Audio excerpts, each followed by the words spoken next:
अक्सर हम हर महीने देखते हैं कि स्त्रियों में एक मासिक धर्म आता है और उसको रजस्वला स्थिति भी कहते हैं। और महिलाओं में रक्त का स्राव होता है और महिला को उस टाइम में बोलते हैं कि अशुद्ध हो गई हैं, अस्पर्श हो गई हैं और उनको थोड़ा दूर रहना चाहिए, किचन में नहीं जाना चाहिए है। और उनको बहुत गलत नज़र से देखा जाता है, उस समय अशुद्ध माना जाता है। तो इसके पीछे मूल स्टोरी क्या है? कहाँ से स्त्रियों में ये सब चीज़ें उत्पत्ति हुई? क्यों उनको अशुद्ध कहा जाता है इस समय? क्या कोई उन्हें इंद्र का पाप लगा है या कोई इंद्र का श्राप लगा है? ऐसी कौन-सी कथा है भागवत की जो इन स्त्रियों के बारे में बताता है कि उनको ये स्थिति कैसे उत्पन्न हुई है? इसके बारे में आज हम चर्चा करते हैं। तो इसकी जो कथा है वो श्रीमद् भागवत में आती है कि एक बार जो इंद्र हैं, वो एक बहुत ऊँचे सिंहासन पे बैठे हुए होते हैं और इंद्र भगवान की संगीत सभा चल रही होती है और सारे के सारे देवी देवता उनके स्वागत कर रहे थे, उनका गुणगान कर रहे थे। इंद्र अपनी पत्नी के साथ बगल में बैठे थे, सची देवी के साथ में। और सारे गंधर्व लोग ताल दे रहे हैं, अप्सराएं लोग नृत्य कर रही हैं, गंधर्व हैं, किन्नर हैं और चारण हैं, यक्ष हैं और सारी देवी देवता इंद्र का गुणगान कर रहे हैं। और इंद्र बड़े ऊंचे सिंहासन में बैठे हैं और जब व्यक्ति ऊंचे सिंहासन में बैठता है तो उसमें अभिमान आ जाता है। और उसी सभा के बीच में उनके गुरुदेव, जो कि देवताओं के गुरु हैं, उनका नाम है बृहस्पति, उस स्थान पे आ जाते हैं। और जब उस स्थान पे आते हैं तो वो इंद्रदेव उनकी तरफ देखते ही नहीं हैं। इंद्रदेव उनकी तरफ बिल्कुल ध्यान भी नहीं रखते। हालांकि वो देख लेते हैं पर वो स्थान से खड़े नहीं होते, मतलब गुरु को बिल्कुल नेग्लेक्ट कर लेते हैं, गुरु का अपमान कर लेते हैं, क्योंकि वो एक अभिमान में चूर हो चुके थे और उनमें एक भयंकर घमंड आ चुका था और उनकी जो बुद्धि है वो नाश हो चुकी थी। तो हम ये यहाँ पे हम देख रहे हैं कि इंद्र जो है अभिमान में पूरी तरह से भंग हो चुका है।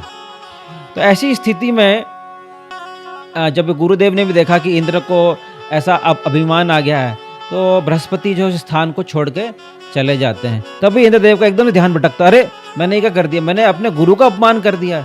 मेरा कुछ लोग क्या गुणगान क्या कर रहे हैं, मुझे सिंहासन पे क्या बैठ गया, तो मैंने तो बड़ा निंदनीय कार्य किया है। मेरा ऐसे पुण्य का कोई अर्थ नहीं है, मैं अपने गुरुदेव को जाकर ढूंढता हूँ। तो उनको अपने गलती का एक बार पश्चाताप हुआ, पर एक समय के लिए वो जो है वो पूरा घमंड में जा चुके थे और उन्होंने बहुत ही निंदनीय, घृणित और बहुत ही घटिया कार्य वो कर चुके थे कि गुरुदेव का अपमान कर दिया उन्होंने, गुरुदेव के सामने खड़े नहीं हुए हैं। तो ये बहुत ही अपमानजनक उन्होंने कार्य किया और इसी कारण से उनका जो है पुण्य खत्म हो गया। और पुण्य खत्म होने के बाद ये बात शुक्राचार्य को पता चलती है, जो कि दानवों के गुरु थे। तो उनको जब ये बात पता चलती है कि अरे कि इंद्र ने ऐसा घृणित कार्य किया है और इंद्र ने अपने गुरु का अपमान किया है, तो उन्होंने दानवों को बोला तुरंत स्वर्ग पे आक्रमण कर दो, क्योंकि अब इंद्र का पुण्य कम हो चुका है। क्योंकि अगर कोई अपने गुरुदेव का अपमान करता है तो उसका पुण्य जो है वो खत्म हो जाता है। तो उन्होंने तुरंत स्वर्ग पे आक्रमण किया और इंद्र जो है वो अपना स्वर्ग उनको खोना पड़ता है, क्योंकि उनके गुरुदेव भी उनको कहीं मिलते नहीं और गुरु कृपा नहीं होती है। क्योंकि एक बार दानवों के बारे में भी ऐसा बताया गया है कि दानव लोगों ने भी अपने गुरु शुक्राचार्य का बहुत बड़ा अपमान किया था और दानव लोगों ने अपनी सारा यश, कांति, ऐश्वर्य खो दिया था, क्योंकि सिर्फ और सिर्फ अपने गुरु शुक्राचार्य का अपमान किया था। तो एक चीज़ हमें अपने जीवन में ध्यान रखनी है कि कभी अपने गुरु का, मेंटर का अपमान ना करें, नहीं तो आपका सारा ऐश्वर्य, यश, कांति, पुण्य जो है वो पूरी तरह से खो जाएगा। तो अब जब है इंद्र अपने आसन पे नहीं है तो इंद्र ढूंढ रहे हैं कि मैं क्या करूं, मैं अपने आसन को कैसे ढूंढूं। तो इंद्र जो है अभी अपने आसन के लिए सोच रहे हैं कि अब मैं कहाँ से आसन प्राप्त करूं, कहाँ से मैं स्वर्ग वापस प्राप्त करूं। तो वो ब्रह्मा जी को अपनी प्रॉब्लम बताते हैं कि ब्रह्मदेव अब मेरी प्रॉब्लम का निवारण करिए, मैंने ऐसे ऐसे गुरु का अपमान कर दिया, अब मेरा पुण्य समाप्त हो गया और मेरे हाथ से स्वर्ग भी छिन गया है। तो ब्रह्मा जी बोलते अरे तुमने तो बहुत ही घटिया और नीच और निम्न कार्य किया है, तुम्हें तो ऐसा नहीं करना चाहिए, पर ठीक है तुमने अभी कर ही दिया, तो बिना गुरु कृपा के तुम्हें कोई लाभ नहीं होगा। वो गुरुदेव तो तुम्हें मिल नहीं रहे हैं, तो तुम ऐसा करो किसी और को गुरु बना लो। तुम ऐसा करो जो त्वष्टा के पुत्र हैं, विश्वरूप, उनको तुम अपना गुरु बना लो। और उनके 3 मुख हैं, एक मुख से तो वो सोमरस पीते हैं, एक मुख से वो सुरापान करते हैं मतलब मदिरा पीते हैं, और एक मुख से वो भोजन करते हैं। पर ये याद रखना कि उनकी माता जो है वो राक्षस है और उनके जो पिता है वो देवता हैं। तो वो जब भी कोई कार्य करेंगे तो वो राक्षसों को भी प्रसन्न करेंगे, तो ये तुम्हें सहना पड़ेगा। बोला ठीक है। तो वो त्वष्टा के पुत्र विश्वरूप के पास जाते हैं और इंद्र लोग सभी देवता जाते हैं कि कृपया आप हमारे गुरु बने, आप हमारे पुरोहित बने और हमारा मार्गदर्शन करें और आप हमारे स्वर्ग प्राप्ति में हमारी मदद करें और हमें दुश्मनों पे विजय प्राप्त करने के लिए कोई मंत्र दीजिए। तो जो त्वष्टा पुत्र विश्वरूप होते हैं वो उनको अपना शिष्य स्वीकार कर लेते हैं और फिर उनको बोलते हैं कि आप जो हैं नारायण कवच का तैयारी करिए। नारायण कवच में उनको दीक्षा देते हैं। तो नारायण कवच एक ऐसा मंत्र है जो बहुत प्रभावशाली है, जो जितने भी आप पे कोई भी विपदा आई हो जीवन में, कोई डाकू आ गया है, चोर आ गया है, हत्या हो गई है, सरकार आप पे चढ़ गई है, अगर आपने नारायण कवच मंत्र का जप कर लिया तो आपके सारे के सारे विघ्न जो है वो दूर हो जाएंगे। तो नारायण कवच में जब दीक्षा मिलती है तो वो वापस स्वर्ग को प्राप्त कर लेते हैं और स्वर्ग पे वो बैठ जाते हैं और दानवों को हरा देते हैं। और अभी भी उनके जो गुरु हैं वो विश्वरूपी हैं। तो विश्वरूप को बोलते हैं कि अब ऐसा आप एक यज्ञ करिए, एक और यज्ञ, जिससे हमारे स्वर्ग की सुरक्षा सुनिश्चित हो जाए कि आगे कोई भी आक्रमण ना कर पाए। तो वो बोलते ठीक है। तो विश्वरूप जो है वो दोबारा यज्ञ आरंभ करते हैं और जब जो यज्ञ आरंभ करते हैं तो इस यज्ञ में वो देवताओं की आहुति भी देते हैं। तो उस यज्ञ में वो देवताओं की आहुति भी देते हैं और साइड भी वो दानवों की आहुति भी देते हैं प्राइवेटली। तो जब इंद्र देखता अरे ये देवताओं की आहुति भी दे रहे हैं और दानवों की आहुति भी दे रहे हैं, ये तो दोनों साइड सपोर्ट कर रहे हैं, ऐसे हमारे स्वर्ग की सुरक्षा कैसे होगी। तो तुरंत वो क्या करते हैं, अपनी तलवार लेते हैं और अपने गुरु का सर काट देते हैं। तो पहले भी उन्होंने गुरु का अपमान किया था बृहस्पति का, और इस बार तो गुरु की हत्या ही कर दी उन्होंने। तो इंद्रदेव ने बहुत बड़ा पाप किया। तो अब उस बड़े पाप को उनको पाप चढ़ गया और उनको असंख्य श्राप मिल गए, ब्राह्मण हत्या के लिए, गुरु हत्या के लिए। तो उन्होंने 1 साल तक तो पाप भोगा पर उनके पाप समाप्त नहीं हुए। तो उन्होंने सोचा कि अब मेरे को अपने जीवन में जो पाप मेरे पे आ गए हैं गुरु हत्या से, इन पापों को बांटना चाहिए। तो वो इन पापों को 4 लोगों में बांटते हैं।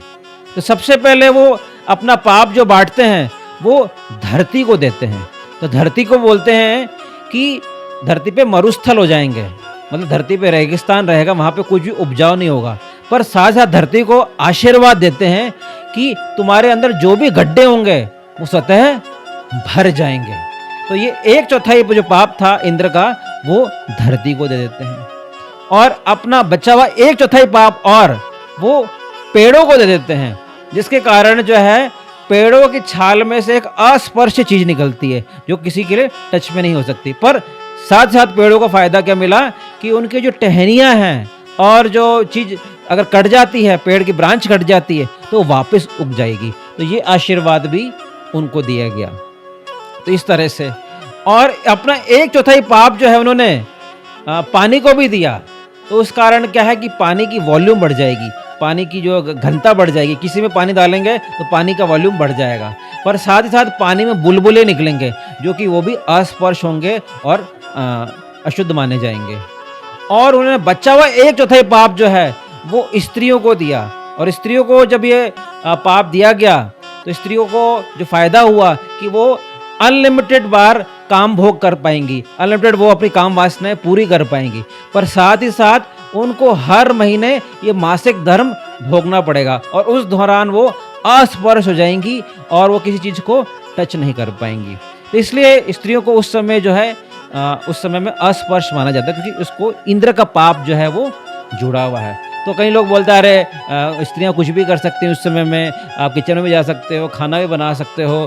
तो वो बातें गलत है कि एक्चुअल में वो पाप ही है, क्योंकि उस दौरान जो है स्त्रियां पापी हो जाती हैं। उस दौरान स्त्रियों में एक तरह का इंद्र का जो पाप है, ब्राह्मण हत्या, गुरु हत्या का पाप 4 दिन के लिए घुस जाता है और उस समय जो स्त्रियां हैं बिल्कुल अशुद्ध हो जाती हैं। तो तभी स्त्रियों में वो पेट का दर्द होता है, रक्त का स्राव होता है, पेट की ऐंठन होती है और उनमें रजस्वला स्थिति होती है, क्योंकि उसमें हाई एनर्जी वाले सिम्टम आ जाते हैं। तो इसलिए उन 4 दिन जो है स्त्रियों को अच्छे से भक्ति करनी चाहिए, भजन करना चाहिए। पर जो ठाकुर जी के कार्य हैं, ठाकुर जी की जो सेवा है या श्री विग्रह की जो आराधना है, वो उनको नहीं करना चाहिए, भोग इत्यादि नहीं बनाना चाहिए। और उस दौरान अत्यधिक भजन कीर्तन कथा, यूट्यूब पे कथा सुन सकते हैं, आप भजन कर सकते हैं, कीर्तन कर सकते हैं और कथाएं सुन सकते हैं। तो ये सब भक्ति के कार्य जो है अधिक से अधिक करें उस समय। पर उस समय जो ठाकुर जी से जुड़े हुए कार्य वो उनको नहीं करना चाहिए, क्योंकि उस दौरान स्त्रियों में पाप घुस जाता है। हरे कृष्णा।